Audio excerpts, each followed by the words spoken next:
Evening. आज हम आपको बैलेंसिंग ऑफ रिडॉक्स रिएक्शन बताएंगे। बहुत ही बर्निंग टॉपिक है, बहुत ही टिपिकल है और ये बहुत ज़्यादा पूछा भी जाता है।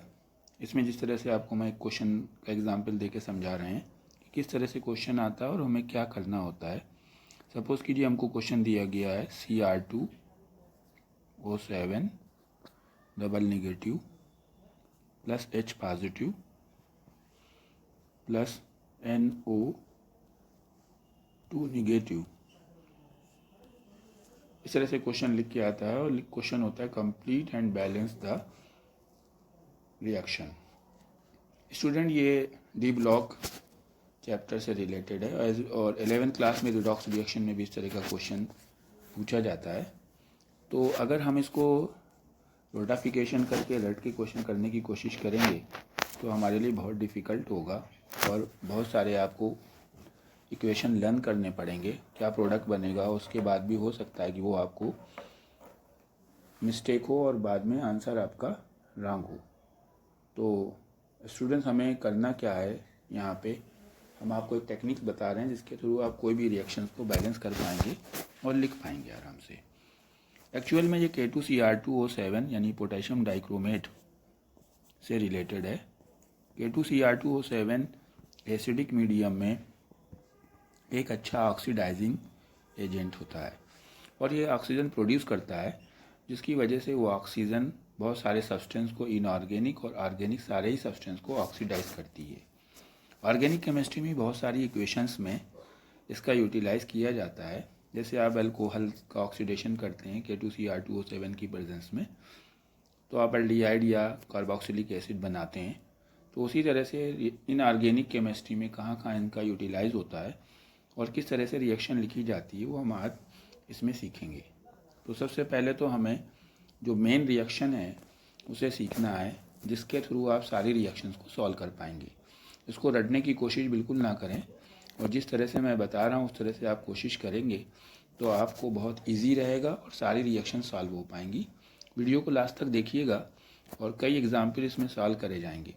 सबसे पहले हम कोई भी रिएक्शन लिखनी है तो K2Cr2O7 की एसिड के साथ रिएक्शन लिख लें। तो K2Cr2O7 जिसे हम पोटेशियम डाइक्रोमेट बोलते हैं, ऑरेंज कलर का सॉलिड होता है और जब हम इसमें कंसनट्रेटेड H2SO4 मिलाते हैं तो ये निसेंट ऑक्सीजन प्रोड्यूस करता है। हम यहाँ पे पहले ये रिएक्शन लिखेंगे, कौन कौन से प्रोडक्ट बनेंगे इसमें K2SO4 बनता है। दूसरा प्रोडक्ट आपका बनता है Cr2SO4 होल थराइस और तीसरा प्रोडक्ट बनता है H2O और ऑक्सीजन प्रोड्यूस होती है। यहाँ पे O2 गैस प्रोड्यूस होती है, लेकिन हम चूँकि रिएक्शंस को किसी दूसरे रिएक्टेंट से इस ऑक्सीजन को यूटिलाइज करेंगे, इसलिए यहाँ पे हम निसेंट ऑक्सीजन को प्रोड्यूस कर रहे हैं। अब इस रिएक्शन को बैलेंस करेंगे। पहले खाली इस रिएक्शन को इजी वे में बैलेंस कर लीजिए और ये रिएक्शन को लर्न कर लीजिए कि इसमें कौन कौन से प्रोडक्ट बनेंगे। जैसे आप देख रहे हैं कि यहाँ पे एक SO4 K2SO4 है और 3SO4 Cr2SO4 होल थराइस के नीचे 3SO4 आ रहे हैं।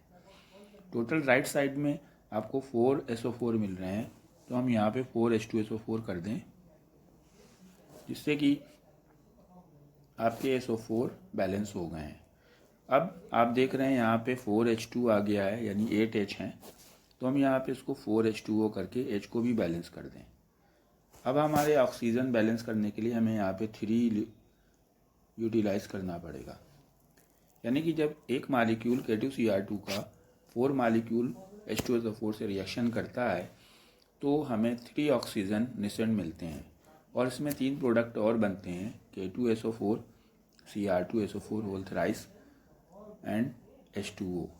तो ये 3 प्रोडक्ट्स तो कॉमन है और ये रिएक्शन आपको बस यही वाली, चाहे आप बैलेंस करके या लर्न कर लें इसे, इसके बाद आप कोई भी रिएक्शन को इजी वे में लिख सकते हैं। क्या क्वेश्चन दिया गया उसके अकॉर्डिंग हम अगली रिएक्शंस को लिखेंगे। कभी भी हमको क्वेश्चन सॉल्व करने की बात करेगा, right the product and balance the reaction, तो पहले हमको ये रिएक्शन लिखनी है और उसके बाद देखिए आप, हमें क्वेश्चन में दिया गया था H पॉजिटिव और NO2 निगेटिव। तो एसिड तो हमने ले लिया है पहले ही, तो H पॉजिटिव उसमें आ चुका है। अब NO2 निगेटिव यानी नाइट्राइट, ये नाइट्राइट है, इसको हमें रिएक्शन कराने के लिए हम कोई भी नाइट्राइट का यूज़ कर सकते हैं। हम यहाँ पे पोटेशियम नाइट्राइट का यूज़ कर रहे हैं। हम दूसरी रिएक्शन लिखेंगे KNO2 और हम इसकी ऑक्सीजन से रिएक्शन कराएंगे और ये रिएक्शन आपको नाइट्राइट से नाइट्रेट में कन्वर्ट कर देगी, यानी कि KNO3 बन जाएगा। अब स्टूडेंट्स क्या देखना है, जो फर्स्ट रिएक्शन आपने लिखी है, ये वाली रिएक्शन जो है, इसमें आपके कितने ऑक्सीजन प्रोड्यूस हुए थे? 3 ऑक्सीजन प्रोड्यूस हुए थे। लेकिन दूसरी जो रिएक्शन है KNO2 + O, दूसरी रिएक्शन में आपका सिर्फ एक ऑक्सीजन ही यूटिलाइज हो रहा है। तो हमें इस ऑक्सीजन को इक्वलाइज करना है। पहली वाली रिएक्शन में 3 ऑक्सीजन है और दूसरी वाली रिएक्शन में 1 ऑक्सीजन है। तो अगर हम दूसरी वाली रिएक्शन को 3 से मल्टीप्लाई कर देंगे तो यहाँ पे 3 ऑक्सीजन हो जाएंगे। और इस तरह से पहली रिएक्शन में राइट साइड में, यानी कि एरो के बाद में ऑक्सीजन है, और दूसरी रिएक्शन में एरो के पहले ऑक्सीजन है, और तीनों अब दोनों ऑक्सीजन बराबर हो गए हैं, दोनों साइड में 3 ऑक्सीजन हो गए हैं। तो हम इस ऑक्सीजन को कट कर सकते हैं।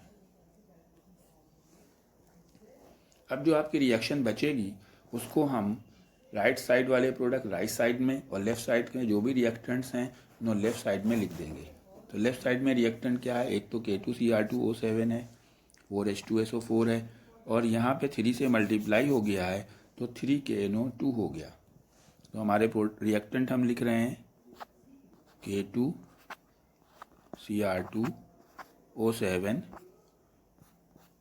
+ 4H2SO4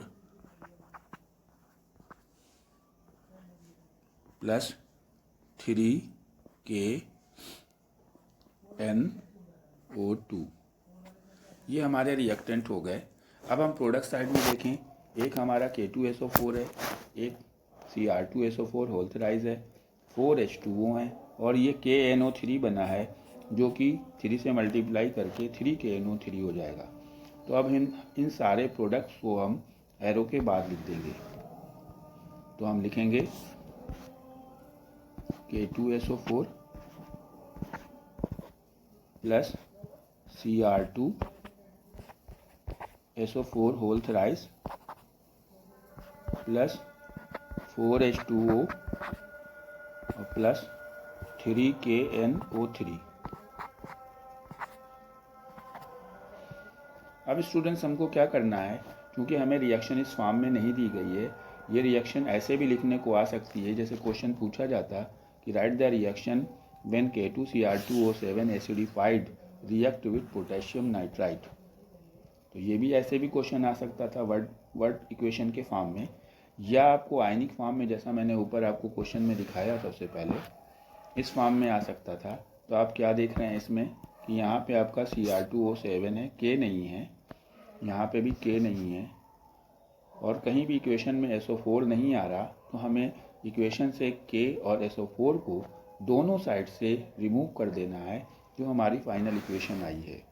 यानी कि हम लास्ट में जो इक्वेशन आई है हमारी इक्वेशन जो दिखा रहा हूँ आपको, उससे हमें क्या रिमूव कर देना है? हमें K और SO4 को रिमूव करना है। जब आप K और SO4 को रिमूव करेंगे तो आपकी रिएक्शन जो आएगी वो आ जाएगी आपकी Cr2O7 double negative + 8H positive + 3NO2 negative. It gives K और SO4 को रिमूव कर दिया, 2Cr ट्रिपल पॉजिटिव + 4H2O और + 3NO3 निगेटिव। ये आपकी बैलेंस्ड इक्वेशन आ गई है। अब आपको दूसरा बताते हैं एग्जाम्पल, एक और सॉल्व करके, जिससे कि आप वो थोड़ा सा इससे अलग है और थोड़ा सा टफ है इससे, लेकिन हमें अगर रिएक्शन लिखनी है Cr2O7 double negative plus I negative plus H positive, ये क्वेश्चन आया है, complete and balance the equation. तो पहली इक्वेशन वही लिखेंगे जो हम लिखते हैं K2Cr2O7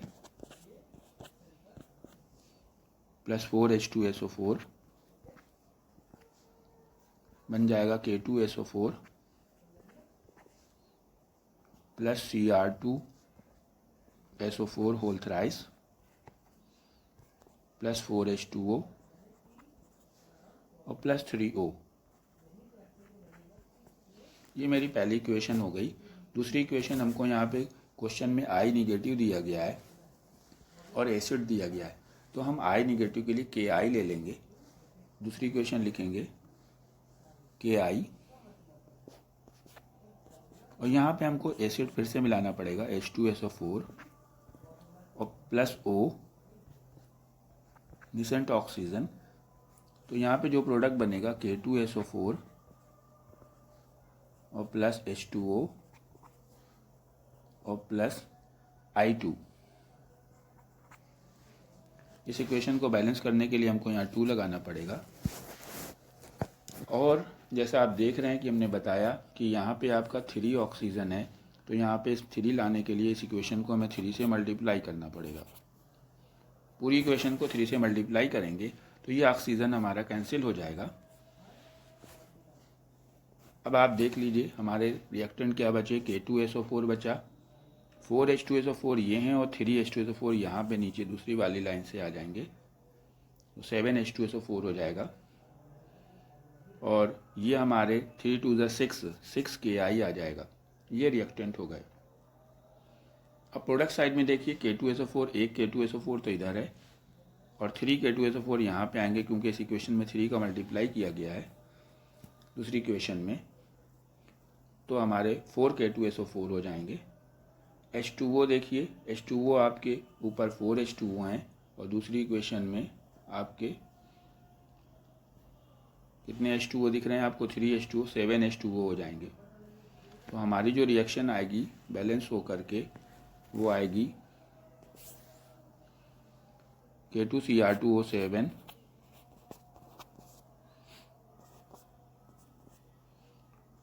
plus 7H2SO4 plus 6 KI। It gives, अब हम प्रोडक्ट लिखेंगे 4 K2SO4 plus Cr2SO4 whole thrice plus 7H2O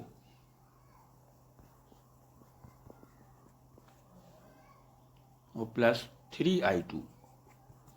अब जैसा कि क्वेश्चन में आपको दिया गया था कि उसमें हमें K नहीं चाहिए और SO4 नहीं चाहिए, तो हम इक्वेशन से K और SO4 को हटा देंगे, रिमूव करेंगे। यहाँ से K हटा देंगे तो बचेगा Cr2O7 डबल निगेटिव, यहाँ से SO4 को रिमूव कर देंगे तो 14H पॉजिटिव आ जाएगा।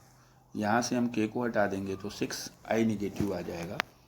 यानी कि हमारी इक्वेशन आ जाएगी बैलेंस हो करके आयनिक फॉर्म में जो रिएक्शंस है वो आ जाएगी हमारी Cr2O7 double negative plus 14H positive. 14 कैसे हो गया, 7 2 14 और प्लस K हट गया 6I निगेटिव। राइट साइड से हम K और SO4 को रिमूव कर देंगे तो बस यहाँ पे कुछ भी नहीं बचेगा इस जगह पे। यहाँ पे Cr 2 Cr बच रहे हैं, 2 Cr ट्रिपल पॉजिटिव और प्लस 7H2O और प्लस 3I2। स्टूडेंट इसी तरह से आप कोई भी रिएक्शन लिख सकते हैं। K2Cr2O7 के साथ साथ KMnO4 की रिएक्शन भी इसी तरह से होती हैं, बट KMnO4 की जो पहली रिएक्शन होगी इससे थोड़ा डिफरेंट होगी। तो अगर हम KMnO4 की रिएक्शन लेते हैं, अब हम KMnO4 पे एक एग्जाम्पल आपको बता देते हैं। मान लीजिए कि हमने आपको KMnO4 एसिडिक मीडियम में ले रहे हैं, तो हम लेंगे KMnO4 प्लस H2SO4, इसमें बनेगा K2SO4 plus MnSO4 plus H2O और प्लस ऑक्सीजन। पहले इस इक्वेशन को बैलेंस कर लें। जैसे हमने K2Cr2O7 वाली रिएक्शन को हमने बैलेंस किया था। KMnO4 को हम पोटेशियम पर मैग्नेट बोलते हैं, पोटेशियम पर magnet.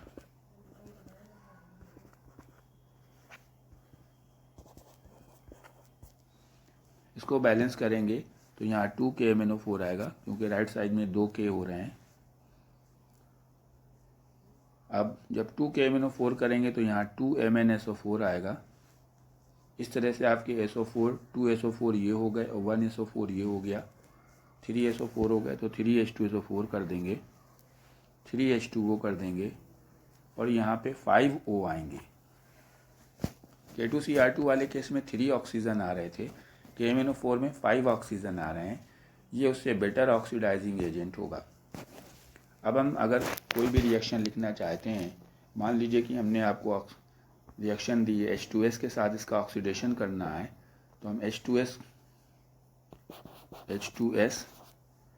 Plus O, it gives H2O plus S। इसने H2S को ऑक्सीडाइज कर दिया है और किस में कन्वर्ट कर दिया है, सल्फ़र में कन्वर्ट कर दिया है। अब हम देख रहे हैं कि पहली इक्वेशन में 5 ऑक्सीजन है, जबकि दूसरी इक्वेशन में 1 ऑक्सीजन यूज़ हो रहा है। तो दूसरी इक्वेशन को कितने से मल्टीप्लाई करना होगा, 5 से मल्टीप्लाई करेंगे, ऑक्सीजन को कट करेंगे। ऑक्सीजन को कट करने के बाद हम दोनों इक्वेशन को जोड़ेंगे, ऐड करेंगे, तो आप क्या देखेंगे, यहाँ 2 KMnO4 आ जाएगा, 3H2SO4, 5H2S। ये तो आपके 3 रिएक्टेंट हो गए। और राइट साइड में आपका आ रहा है K2SO4, 2 MnSO4 और 3H2O ये हैं आपके, और आपके 5H2O ये हैं। टोटल 8H2O हो गए। तो हमारी रिएक्शन बन के आ जाएगी 2 KMnO4 plus 3H2SO4 plus 5H2S, it gives K2SO4 plus 2 MnSO4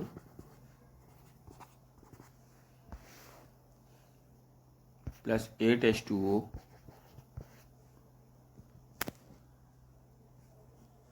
और प्लस 5S।